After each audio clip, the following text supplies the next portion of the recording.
आदत है हमारी, अगर कोई बिंदु आए हमारे पास तो उस विषय पर चर्चा करने से फ़ायदा ये होगा कि जिसने चर्चा का विषय रखा उनके लिए समझना आसान होता है। लगता है कि हमने हमारी समस्या के लिए विषय रखा और यही विषय हमारे क्षेत्र में सफलता है असफलता तो ये बनेगा। तो उधर से एकदम चिंतनीय विषय जो होता है कि विद्यार्थी जीवन में किस तरह का विचार हमारे अंदर मस्तिष्क में आता है सफलता और असफलता के बीच कांटा बनने के लिए, वो चीज़ चाहिए पहले कोई एक आदमी।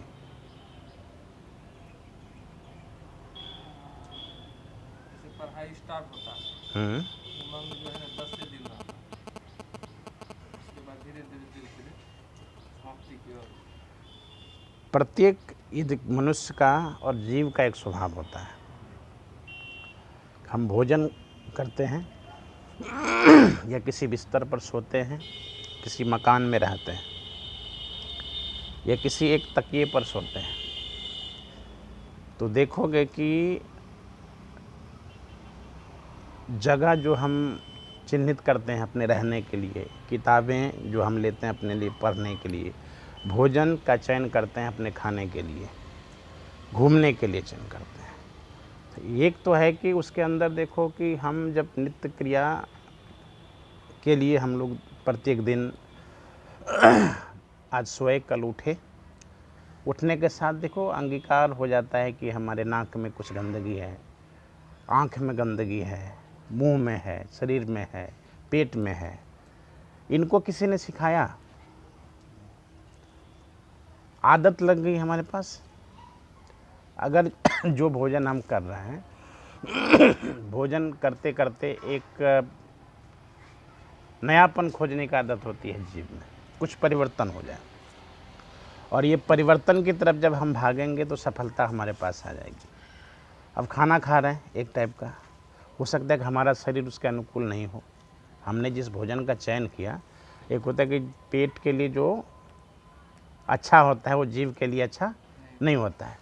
एक घर में रह रहे हैं, घर में किसी एक बिछावन पर रह रहे हैं, क्या ऐसी कल्पना है कि एक ही बिछावन पर हम 10 दिन तक लगातार सो सकें? हमको लगता है कि इसमें कभी पसीना आ गया होगा, कभी धूलकन आ गया होगा, तो हम उसको धोने का प्रयास करते हैं, और धोने के बाद फिर से अगर सोते हैं तो अच्छी नींद आती है। तो इसीलिए लगता है कि किसी चीज़ को हम 10 दिन से ज़्यादा मतलब ढो नहीं पाएंगे। तो इसीलिए बोलते हैं कि एक विषय को हम लगातार 10 दिन तक पढ़ें, और तब तक पढ़ें जब तक हम उससे उब न जाएं। उबने का क्या अर्थ होता है? जब हम उसमें रम जाते हैं, लगता है कि भाई इसकी आदत हमको लग गई है, अब कुछ नया चीज़ चाहिए। तो नयापन करने की तरफ का एक मानसिक सोच है मनुष्य का, तो वो एक अच्छी चीज़ है। उनको हम आदत में डालेंगे कि हम परिवर्तन करें। लेकिन परिवर्तन का अर्थ होता है कि हम जो गंदी चीज़ों को हटाएं, तो गंदी चीज़ों को क्यों हटाएं? पहले तो अच्छा था, अच्छा होने के बाद वो गंदा हुआ। एक होता है गंदा दूसरे ने किया, एक होता है कि अपने से किया। अपने से जब गंदा करते हैं तो गंदा करने की प्रवृत्ति और फिर उससे मुक्त होने की प्रवृत्ति, दोनों चीज़ जो आएगा, तो दोनों चीज़ आने के बाद हम आगे बढ़ने की कला सीख जाएंगे। तो मन उबेगा, एक ही जगह पर रहें, हम कहीं पर रह रहे हैं, ससुराल जाता है शादीशुदा आदमी या अपने घर में, मनुष्य एक सामाजिक प्राणी है, बिना समाज के जिंदा नहीं रह पाएगा।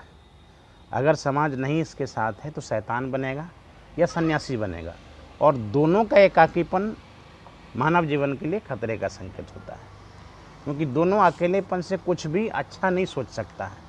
एक सन्यासी भी बोलेगा, उनको सुनने के लिए चाहिए आदमी, और जब तक सुनेगा नहीं आदमी तो सन्यासी के सीखने की बात जो है, उन्होंने जो आत्मसात किया, उनके सीखने का क्या महत्व रह गया? एक सेब का पेड़ है, सेब खा के हमने चखा, आम भी खा के चखा, लीची भी खा के चखा, केला भी चखा, भिन्न भिन्न प्रकार के फलों का स्वाद हमने लिया। उसके बाद आकलन कर पाते हैं कि हम कौन सा फल मतलब हमारे लिए सर्वश्रेष्ठ है। तो परिवर्तन करने के पश्चात ही हम आकलन भी कर सकते हैं और मनुष्य के आकलन करने की शक्ति भी बढ़ती है। और आकलन करने की शक्ति भी सफलता का एक महत्वपूर्ण सूत्र है। तो जो विषय उठाया कि हम कोई भी चीज़, हमने शुभनीत को कहा था कि वो एक जिम खाना तैयार किया, गांव वाला जिम खाना, कि हम उसको जो है लटकेंगे तो हमारा जो बढ़ता हुआ पेट है वो घटेगा। हमने कहा था कि 2-3 दिन चलेगा। किसी दिन हो गया कि लंबा तुमने मतलब अपने जो सोने का समय है उसको लंबा ले लिया, नींद टूटी नहीं। और ये बनाया तुमने। मनुष्य हमेशा अपने अनुकूल वातावरण तैयार करता है कि यह वातावरण हमारे लिए सबसे बेस्ट होगा। ये बेस्ट दूसरों को बताता है, दूसरों को दिखाता है, ये देखिए हमने बहुत बेस्ट बनाया। और कई लोग उनको सजेशन भी देते हैं। सपोज करो हम ही ने सजेशन दिया कि जो बंगले का धरन होता है उसको पकड़ के भी लटक सकते हैं, उसमें भी लटक सकते हैं, बहुत सारा है, पेड़ है, झूला है, लेकिन एक नया आयाम बनाया तो मन की संतुष्टि के लिए, लेकिन उस पर कायम नहीं रह पाता है। इसलिए बोलते हैं कि सहयोग से हम शिखर पर जल्दी पहुंचते हैं। कि तुम चढ़ रहे तो नीचे में कोई थामने वाला भी है, लेकिन इतना मन में वहम भी नहीं पालना है कि हमको थामने वाला कोई है इसलिए हम चल रहे हैं। एक तैराक स्वयं का कॉन्फिडेंस लेकर तैर सकता है, एक पर्वतारोही अपने विश्वास से ही आगे बढ़ सकता है। और एक और मन में रखना है कि जब एक भीड़ में हम चलते हैं, एक कतार में जब चलें तो कोई एक आदमी शिखर पे पहुंचेगा, दूसरे स्थान पर भी रहेगा, लेकिन क्षेत्र अलग अलग होगा। 10 लोगों ने सोचा कि हम पर्वत पर ही चढ़ेंगे, 10 लोगों ने सोचा कि हम तैराक बनेंगे। और अभी के जीवन में क्या है कि जैसे बोले कि अपना सर्वांगीण विकास करना है। सर्वांगीण विकास का अर्थ हुआ एक व्यक्ति IAS ही केवल नहीं बन सकता है, एक व्यक्ति IPS भी बन सकता है। जब हम UPSC की BPSC की परीक्षा देते हैं उसमें अलग अलग पोस्ट है, तुम अपनी योग्यता के हिसाब से उस पोस्ट को ग्रहण कर सकते हो, क्योंकि परीक्षा एक है, संयुक्त प्रतियोगिता परीक्षा है। हम सभी भीड़ जाके उसी में शामिल हो जाते हैं। लेकिन जब 10वीं क्लास तक क्या होता है कि हमारा जो अपना नेचुरल गुण है वो हमारे अंदर आता है। हमें परिवेश नहीं मिलता है कि हम उस अनुसार से ढाल पाएँ, माहौल नहीं है, या कभी कभी आर्थिक चीज़ें समस्या उत्पन्न करती हैं, लेकिन वो कुछ देर के लिए रहता है। जब एक लेवल पे आ जाते हैं, जैसे सुबह हमने चर्चा की थी स्नातक हम कर लेते हैं, तो स्नातक के बाद क्या होता है कि तुमसे अपेक्षा हो जाएगी, सभी व्यक्ति से अपेक्षा होगी कि हम इस व्यक्ति से जिन्होंने स्नातक कर लिया है, इनके पास प्रारंभिक काल से लेकर अंत काल तक, मतलब प्रथम कक्षा से लेकर 12वीं कक्षा तक का ज्ञान तो होगा ही। उस विषय में वो पूछ सकते हैं। तो हम जवाब कब देंगे? जब वो 10 दिन का उबाऊ वाला उदाहरण हम अपने आप में समेटेंगे। 10 दिन को 1 साल में बांट लो। 1 साल तक मैंने प्रथम कक्षा का अध्ययन किया। प्रथम कक्षा की सारी विषय वस्तु की परीक्षा देने के बाद हम दूसरी कक्षा में जाते हैं। क्यों जाते हैं? परीक्षा क्यों होती है? 1 साल में इन्होंने ईमानदारी पूर्वक अध्ययन किया होगा प्रथम कक्षा का। प्रथम कक्षा में हमारा मस्तिष्क प्रथम कक्षा के जैसा था, इसलिए उसी का अध्ययन किया और उसी की परीक्षा में शामिल हुआ। हमारे पास योग्यता है तो हम दूसरी कक्षा में गए। फिर दूसरी कक्षा में 1 साल व्यतीत करने के बाद परीक्षक ऐसा कर सकता है कि तुम्हारे पास पहली कक्षा का और दूसरी कक्षा का दोनों का मिला के प्रश्न पूछ सकता है। लेकिन होता क्या है, केवल दूसरी कक्षा के प्रश्न पूछे जाते हैं। लेकिन वहाँ पर गौर करोगे, हमने और भी कई जगह बताया है कि प्रथम क्लास का, पंचम वर्ग का, फिर 7वीं का, उसके बाद 9वीं का, 11वीं का, उसी प्रकार से दूसरी कक्षा का, चौथी कक्षा का, छठी कक्षा का, 8वीं का और 10वीं का, 12वीं का। देखो एक ही तरफ की सीढ़ी है।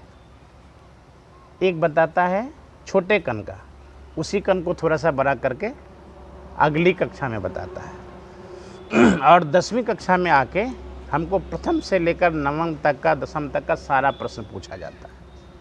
मतलब एक छलांग हो गया कि अब तुम्हारा मस्तिष्क थोड़ा सा परिपक्व हो गया है, तुम्हारे अंदर नीचे की जितनी सीढ़ी पार कर गया हो सभी सीढ़ी का ज्ञान हो गया है, तब जाके एक बोर्ड लिया। तो कहने का मतलब है परीक्षक और बोर्ड यह मान लेता है कि जिस कक्षा पर 10वीं कक्षा तक हमने अलग अलग तरह के शिक्षकों का प्रयोग करके सभी विद्यार्थियों को पढ़ाया, उनके पास सभी शिक्षकों ने ईमानदारीपूर्वक पढ़ाया और सभी विद्यार्थी ने ईमानदारीपूर्वक पढ़ा भी, और अब ये लायक हो गया है कि वही शिक्षक सब मिल के सभी विद्यार्थी की परीक्षा ले, और आशा रखी जाती है कि सभी विद्यार्थी उसको पढ़ के पास भी करें। अब एक शब्द हमने कहा था ईमानदारीपूर्वक कि 10 दिन तक अगर हम उबते हैं तो लगेगा कि वहाँ पर हमने ईमानदारीपूर्वक प्रयास नहीं किया। अगर हमने कहा कि हमारा पेट बढ़ चुका है और पेट को घटाना है, कई हमारे सगे संबंधी ने, एक्सपर्ट ने सजेशन दिया कि प्रतिदिन अगर केवल दौड़ने का व्यायाम कर लिया जाए कि 1 किलोमीटर हम दौड़ जाएं प्रतिदिन, केवल उसी को हम कंटिन्यू कर लें 3 महीने भी, तो हमारा पेट घट सकता है। लेकिन उठने की समस्या है, हम उठेंगे नहीं। दौड़े आज, अगले दिन लगा कर यार थक गए हैं इतना कि अब 2-3 दिन आराम कर लेते हैं या दवाई खा लेते हैं, है ना, या जब दौड़ने की बात होगी ना उसी समय 1 महीना तैयारी कर लिया जाएगा।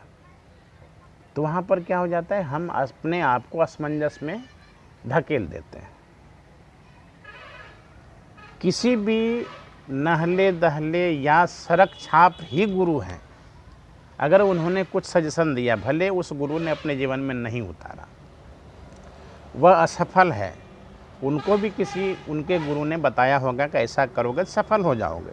उस गुरु ने भी नहीं किया, लेकिन गुरु की बताई हुई बात अभी तक उनके जहन में है। अगर 10 लोगों को बताते हैं, 10 में से 5 उनका अनुसरण करके सफल हो जाते हैं और 5 सार्वजनिक रूप से बताते नहीं हैं, लेकिन कल को बड़े होकर शादीशुदा ज़िंदगी के बाद अपने बच्चों को बताएंगे कि वो हमारे साथ ही पढ़ते थे, है ना, सब एक ही गुरु के पास जाते थे, गुरुजी ने कहा था ऐसे ही करना है, हमने नहीं किया, उसने किया, सफल है, तो बेटा तुम भी करना, हम रह गए लेकिन तुमको करना है। मतलब अंदर में एक जिजीविषा है, जिज्ञासा है कि हम कर गुजरते, नहीं कर गुजरे हैं तो दूसरा कोई करेगा, लेकिन जो बताई बातें हैं वो जहन में रहती है। तो 60% केवल अपने गुरु की बात को, बड़े जनों की बात को, और किताब में जो तथ्य दिया है सफल होने का, असफल होने का, एक है यू कैन विन, शिव खेरा का लिखा हुआ सकता, तो उसमें है क्या कि उन्होंने भी जीवन का सार ही लिखा है। कई हमारे महापुरुष हुए देश के विदेश के, उन्होंने जो अपने जीवन में व्यवहारिक ज्ञान प्राप्त किया, पूरी ज़िंदगी सफल नहीं हुआ, लेकिन लास्ट में, अंत में उनको सफलता मिली और अंत में विख्यात हो गए। कई नकारात्मक ज्ञान वाले लोग क्या करते हैं, चलो हम न्यूटन का एक उदाहरण लेते हैं कि उनको सार्वजनिक जीवन में सबने ऐढ़ा भी कहा, पागल भी कहा, और लगा कि वो कुछ नहीं कर पाएंगे वे, लेकिन लास्ट में देखो उनके जो नियम हैं, ग्रेविटी का नियम है, अभी प्रसिद्ध हुए। तो नकारात्मक थिंकिंग वाले, सोच वाले लोग क्या कहेंगे, अरे उसने जीवन में क्या किया अपने लिए जीवन में क्या किया। लेकिन सकारात्मक व्यक्ति सोचेंगे, क्या सोचेंगे, भले ही उन्होंने अपने जीवन में अपने लिए कुछ नहीं किया, लेकिन उन्होंने ऐसा चीज़ दिया लोगों को, ऐसी विषय वस्तु दे दी, उन पर आज पूरा विश्व टिका हुआ है। ग्रेविटी का नियम, जहाज उड़ेगा, अंतरिक्ष में कोई जाएगा तो लौट के आएगा कि नहीं, उन सारी चीज़ों की जानकारी अभी हुई उनके। सकारात्मक सोच वाले क्या बोलेंगे, हम भी न्यूटन की तरह कर सकते हैं, और वो लग जाएंगे न्यूटन की तरह। कहने का एक बड़ा महत्वपूर्ण तथ्य ये है कि हम परिणाम को बहुत ज़्यादा तवज्जो नहीं दें। केवल सही दिशा में अगर ईमानदारी पूर्वक मेहनत करेंगे तो परिणाम हमको मिल जाएगा और हमारे प्रशंसक भी मिल जाएंगे, हमारे ऊपर लिखने वाले मिल जाएंगे, हमारे ऊपर बोलने वाले मिल जाएंगे और हमको दूसरों के लिए उदाहरण बना के पेश करने वाले भी मिल जाएंगे। नकारात्मक वाले क्या कहेंगे? वो क्या बोलेंगे कि उनके जीवन को मैंने पढ़ा, उन्होंने अपने लिए कुछ भी नहीं किया। और एक सफल व्यक्ति वही होता है जो अपने व्यक्तिगत जीवन से अलग होकर सफलता की बीज बोता है। ठीक है, हर सफल व्यक्ति, उनका किसी भी महापुरुष का, सफल व्यक्ति का अध्ययन कर लेंगे तो पता चलेगा कि वह अपने लिए केवल सफल नहीं हुआ, और जैसे ही हम सार्वजनिक जीवन में सफल हो जाते हैं तो व्यक्तिगत रूप से सफल हो जाते हैं। देखो, किसी का बेटा सफल हो गया, चचेरा फुफेरा ममेरा कोई ही बोलेगा, देखिए हमारा अपना ही है, सफल हुआ दूसरे के लिए, लेकिन अपने लोग सफल हो रहे हैं ना, उदाहरण दे रहे हैं दूसरे लोग, इसी तरह बनो, हो गया ना अपनी व्यक्तिगत सफलता भी। इसीलिए बोलते हैं कि कारण को और समस्या को, बाधाओं को अपने जीवन में नहीं उतारना है, हमें आगे बढ़ना है और ईमानदारी पूर्वक आगे बढ़ना है, परिणाम हमें अपने आप मिल जाएगा। यही अभी सफलता का सबसे बड़ा रहस्य है कि हम ईमानदारी पूर्वक प्रयास नहीं करते। मंदिर वगैरह में से भी देखो, मंदिर मस्जिद, कहीं मज़ार में जाओ, मन्नूबा थान जाओ, ब्रह्मा थान जाओ, सबके देखो सच्चे मन से जिसने भक्ति किया, मन से सतगुरुदेव बोलेंगे, प्रवचनकर्ता बोलेंगे कि सच्चे मन से भक्ति करोगे तो मिल ही जाएगा। भाई अब सच्चे मन से भक्ति कौन करेगा? अगर शास्त्रों में लिखा है कि अगर हम सच्चे मन से अगर श्रद्धापूर्वक भक्ति करेंगे, अब है बहुत आदमी श्रद्धापूर्वक भक्ति किया है, गुरुजी को पूछ भी रहे हैं, गुरुजी हमने सच्चे मन से किया ही था, मिला ही कुछ नहीं, न भगवान के दर्शन हुए, न कुछ सकारात्मक हमको सफलता मिली। तो गुरुजी वही बोलेंगे, भाई सच्चे मन से तो नहीं किया होगा। गुरुजी के पास कॉन्फिडेंस है, हमने तो बोल ही दिया है ना सच्चे मन से करने के लिए। सफल होगा तो कह देंगे भाई सच्चे मन से भक्ति किया था, और सफल नहीं भी होगा तो बोलेंगे सच्चे मन से नहीं किया था। अब वह भक्त जो भगवान की पूजा कर रहे हैं, चाहे सच्चे मन से करे या गलत मन से, केवल भक्त ही जान सकता है कि हमने सच्चे मन से, सच्चे हृदय से ईश्वर की पूजा की है अथवा नहीं है। ठीक उसी प्रकार से जिस व्यक्ति की मौत होती है, उस मौत के कारण को चाहे सीबीआई जांच करे, पुलिस जांच करे, पोस्टमार्टम रिपोर्ट बताए, लेकिन यदि वह प्राकृतिक मौत नहीं मरा है, अप्राकृतिक मौत मरा है, केवल वही व्यक्ति बता सकता है कि हमारी मृत्यु के लिए सही में कारण क्या था। लेकिन वह व्यक्ति तो मर चुका है, समाज से जा चुका है, उनके पास मौके समाप्त हो चुके हैं, हम इसकी व्याख्या कैसे कर सकते हैं? इनको नकारात्मक रूप में सोच सकते हैं, सकारात्मक रूप में सोच सकते हैं। सकारात्मक क्या है? अगर मर गए, मोक्ष को प्राप्त हो गया। हम जो जिंदा लोग हैं बोलेंगे इतना ही जीवन लेकर आया था। कोई कहेंगे इन्होंने बाइक गलत तरीके से चलाया होगा, स्पीड चलाया होगा, गलत दिशा में जा रहा होगा इसलिए मर गया, किसी से झगड़ा किया होगा। लेकिन कारण सब जगह कारण होता ही है। तो हमें अपने सफलता के लिए सच्ची भक्ति दिखानी पड़ेगी, सच्ची किताबें पढ़नी पड़ेगी। और किताब हमारे पास, हमने बोला कि सीढ़ी चढ़ने की बात करें। अभी इस छत पर भी बहुत सारे लोग आए, लेकिन किसी ने इस सीढ़ी को गिनने का प्रयास नहीं किया। लेकिन एक विद्यार्थी को जब एक किताब प्रारंभ से लेकर अंत तक पढ़ते हैं, तो हमारा पहला दायित्व होगा कि हम पहले पेज से अनुसूची वाला इंडेक्स जो है, इंडेक्स को पहले पढ़ेंगे। किताब किसने लिखी वो पढ़ेंगे पहले, उनका पब्लिशर्स कौन है वो पढ़ेंगे पहले, प्रकाशन, किताब की कीमत कितनी है वो पढ़ेंगे। क्योंकि इस किताब की कीमत जानेंगे तभी हम दूसरे किताब जो इनसे सस्ती है या महंगी है उनका कंपैरिजन कर पाएंगे। इंडेक्स पढ़ लेंगे तो हमारे पास एक समरी आ जाएगा इस किताब में है क्या क्या। पब्लिशर्स का पता करेंगे तभी हम कंपेयर कर पाएंगे इस पब्लिशर्स की किताब अच्छी होती है कि उसके पास। पब्लिशर्स है तो उसमें संकलन कौन कौन किया है उनकी भी सूची है, लेकिन हम इसका अध्ययन नहीं करेंगे। क्या करेंगे? भंडार गृह गए, हमको जो पसंद है, रसगुल्ला पसंद है तो केवल रसगुल्ला ले लिए, बुफे सिस्टम में देखो। लेकिन जो पहले हमारी संस्कृति में जो भोज होता था, क्या होता था?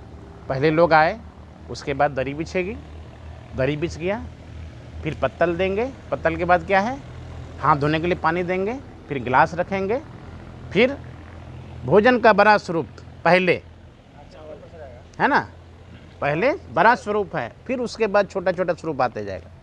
हमने शुरू में बताया था सुबह, पहले फल खा लेना है,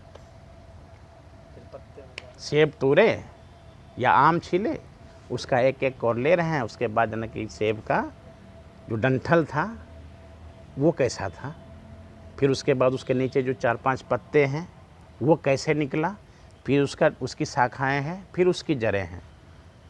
अभी के वर्तमान परिप्रेक्ष्य में ये सबसे सारगर्भित चीज़ है कि फल खाने के बाद उनके जड़ तक जाएं। अगर अभी जड़ की तरफ जाएंगे, फल हमसे दूर होता चलेगा। हो सकता है जड़ पकड़े हैं, फल कोई तोड़ के लेके चला गया, है ना। हमारा सिद्धांत है फल पहले प्राप्त करें, और वह फल हमारा अंतिम फल नहीं है। अगर सेब खाने के बाद अगर अध्ययन करते हैं सारा चीज़, तो हम उसी तरीके से सभी जितने भी फल हैं उनका अध्ययन कर सकते हैं, है ना। या तो सेब जैसे जितने भी प्रकृति के फल हैं उनका अध्ययन कर लेंगे। नारियल का प्रवृत्ति अलग है, केले की प्रवृत्ति अलग है, लेकिन सब में वही फल के बाद शाखाएं, पत्ते हैं, उसके बाद शाखाएं, तब जड़ें हैं। कहने का कि हम किताबों को पढ़ेंगे तो उनकी समरी पहले हमारे पास आ जानी चाहिए। हमने ये किताब खरीदी है किस लिए? किताब में पैसे लगते हैं, और देखो कभी सबके परिवार के पास कम से कम उतनी आमदनी है जिससे हम अपने बच्चों को किताब खरीद सकते हैं। हम लोगों के काल में, मतलब 20 साल ही तो बीता है अभी, कि जब हम भी पढ़ा करते थे, पैसे कम होते थे, पैसे को बचाते थे, पैसे बचाते तो अपने पॉकेट खर्च से ही बचाते थे, और उस किताब को, मतलब पैसे को संग्रहित करने के बाद फिर हम किताब खरीदते थे दूसरी जगह से।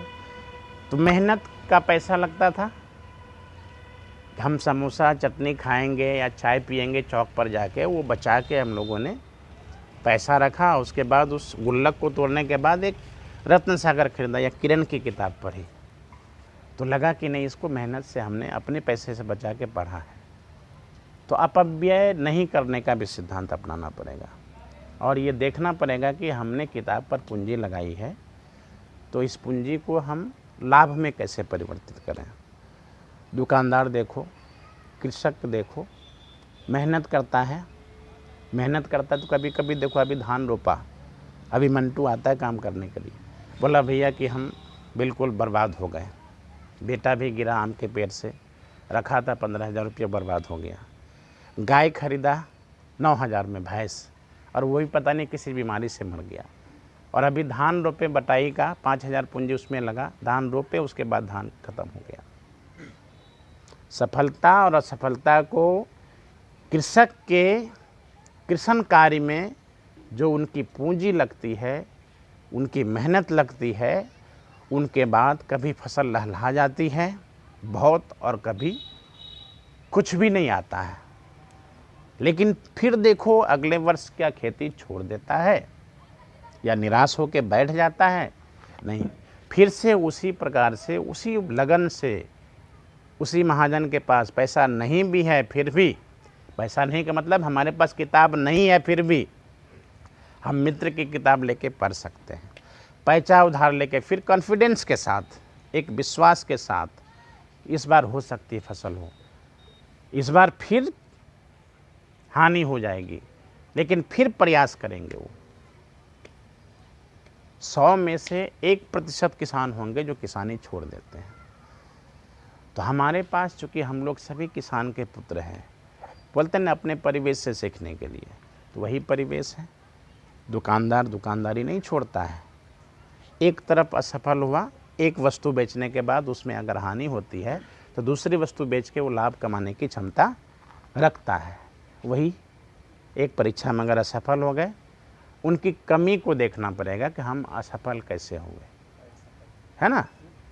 रबी फसल खरीफ फसल दोनों, तो रबी फसल के मौसम अलग हैं, खरीफ फसल के मौसम अलग हैं, दोनों के बीज भी अलग हैं। खाद तो एक ही लगता है, मेहनत तो एक ही लगेगा कि निराई गुराई करेंगे, खेत को तैयार करेंगे हल से, तभी हो पाएगा ना वो। यही बात, इसी बात को पकड़ना है कि हमें अपने वातावरण में, अपने समाज में, अपने परिवेश में लोगों से सीखना पड़ेगा कि हमारे क्षेत्र में लोग कैसे कैसे सफल हुए, चाहे बिजनेस में सफलता हो, किसान में सफलता हो। सुबह हमने ओम प्रकाश को बोला था कि तुम अपने परिवार के जीवन के इतिहास को पढ़ोगे कि कैसे पटसन जूट हमेशा खरीदते थे, लेकिन एक बार इनके पिताजी ने खरीदा था, एक बार इनके पिताजी ने खरीदा था और हमको लगता है कि वो 500 रुपये कुंटल खरीदा गया होगा और केवल 5-6 महीने इन्होंने रखा होगा और वह पटसन जो बिका लगभग 1400 या 1900 के रेट से बिका। अब ये लगभग पिछले 10 साल से वही करते आ रहे थे और हर बार थोड़ा सा निकल जाता था, कभी लॉस हो गया, कभी गेन हो गया, लेकिन इतना ज़्यादा नहीं। और उस बार के बाद से जो तरक्की है, आज सभी देख रहे हो कि अशोक गुप्ता की क्या स्थिति है, उन्होंने अपने बच्चों को क्या लिखा, लेकिन अशोक गुप्ता ने कैसे पढ़ा, कैसे अपने जीवन को उस समय तक लाया था, ये किसी ने देखने की ज़रूरत नहीं समझी। तो हमारे पास ऐसे ऐसे उदाहरण हैं अनगिनत, जिनको सीख कर, जिनके बारे में जानकर, जिनके विषयों को जानकर हम आगे बढ़ सकते हैं। मतलब ये कब कहेंगे, जब हम निराश हो चुके रहते हैं। किसी महापुरुष ने कहा भी है कि निराशा की जब अंतिम लौ आती है, जब हमारा शरीर फकफकाने लगता है कि अब मर ही जाएंगे, उसमें दुनिया की, ईश्वर की सारी शक्ति तुम्हारे पास आ जाती है, तब ज़्यादा जोर से चिल्लाता है ना। शेर सामने आ गया, पहले देखा अगर पीछे में है हथौड़ी उथरी जो भी उठाया, जब लगा कि कोई आ भी नहीं रहा है, इस हथियार से भी नहीं होगा, तब तुम्हारे मन में आएगा कि चलो शेर जैसे पंजा भिड़ाएगा ना, या तो उसका दोनों पैर पकड़ेंगे पहले कस के, या उसका दोनों जबड़ा पकड़ेंगे। ये अचानक से आ जाए कि उनका सामना हम डायरेक्ट कर लेंगे, ठीक है ना। लेकिन ये भाव पहले से नहीं है। शेर जंगल में, ये हम यहाँ हैं, लेकिन शेर के बारे में एक भयावह चित्रण हमारे पास आ गया है, परिवेश ने डाल दिया कि शेर मनुष्य के लिए खतरनाक है। लेकिन जब नोमैड युग में जाएंगे, पाषाण युग में जाएंगे, शेर से कौन टकराता था? हाथी टकराता था तो मनुष्य भी टकराता था। मनुष्य के पास चपलता थी, मनुष्य ने हथियार भी पैदा कर लिया, अब शेर को पिंजरे में बंद कर देता है। लेकिन गौर करने वाली बात है, शेर से डर अभी भी लगता है। डर लगेगा तभी हम उसका सामना करने के लिए नए नए हथियार, नया नया जो नियम है वो बनाते रहेंगे। डरना इसलिए ज़रूरी भी है, असफलता से डर लगना चाहिए और सफलता पर हमको गर्व नहीं करना चाहिए और मान के भी नहीं चलना चाहिए कि ये स्कूली शिक्षा वाला सफलता ही लास्ट है, नौकरी लेने वाली सफलता ही लास्ट है, या शादी कर लिए तो ही सफलता अंत हो गया, या घर बना लिए तो सफलता हो गई, या कार खरीद लिए। ये सारे चीज़ सबके पास रहती है, किसी अमीर व्यक्ति के पास एक अच्छी पत्नी भी, गाड़ी भी, बंगला भी, सब कुछ, लेकिन देखोगे प्रयास वो भी करना जारी रखता है। मतलब ये अनवरत चलेगी सफलता की प्रक्रिया, ठीक है। सीखने के लिए हमारे पास किताब है, सफलता प्राप्त करने के लिए भी किताब है, ठीक है ना। तो हमें सही दिशा में ईमानदारी पूर्वक प्रयास करना है, सफलता निश्चित मिलेगी, ठीक है।